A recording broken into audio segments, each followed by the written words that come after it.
Okay, so this is the last episode of The Walking Dead until February, unless you count the all-night and all-day marathon New Year's Eve to New Year's Day of The Walking Dead. So when we left off, Rick and company were going to essentially storm the town to help get Glenn and Maggie. So, how's this one open? It opens with another group of people, trying to run their way through and actually make it to the prison. So, you actually had three groups being discussed. You had the new group made to the prison, the current group still in the prison, and you also had the people of the town.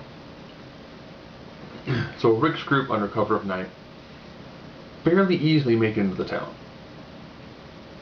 And they do actually end up finding Maggie and Glenn. After Glenn has another moment of, this is how wicked I have become. He tears the arm off the zombie that was thrown in there with him to kill him, and then more or less breaks the forearm and breaks part of the arm so he can have stabbing implements. Yes, he breaks the shoulder, pulls the arm out, breaks the arm, and then also breaks it in the forearm to give them stabbing weapons made out of the bones of a zombie. Wicked. Rick and company find them pretty easily,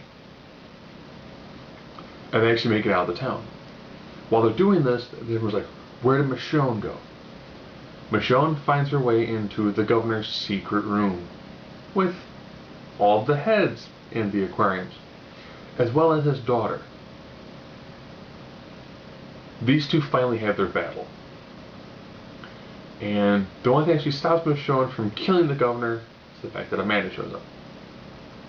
But the governor now is blind in one eye and no longer has a daughter. Ironically, when he did this in the comic, Rick does get captured and gets his hand cut off. And they show there's an awful lot of a direct, brutal, violent assault on Michonne by the governor. And then when Michonne comes back, she then pretty much does a number on the governor. Part of which involves using a spoon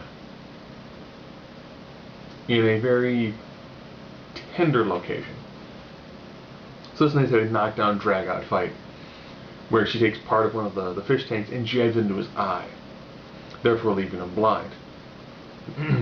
Daryl stays behind for a cover fire so everyone else can flee. So the governor is now doing a speech about terrorists and how these people came in to try and take what was theirs, and they had a traitor.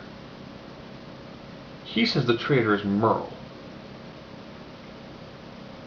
So we end with Merle and Daryl more or less kind of being thrown up as the sacrificial lambs to help cover the fact that the governor actually had two people held hostage,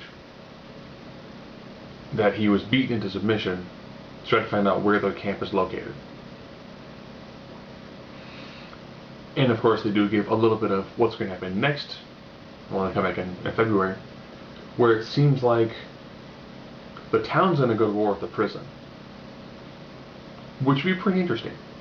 Again, you had lots of zombies in the beginning, and it kind of slowed down somewhat. So again, this season was a lot more came to the human drama of it, but still undeniably gripping. So see you in February.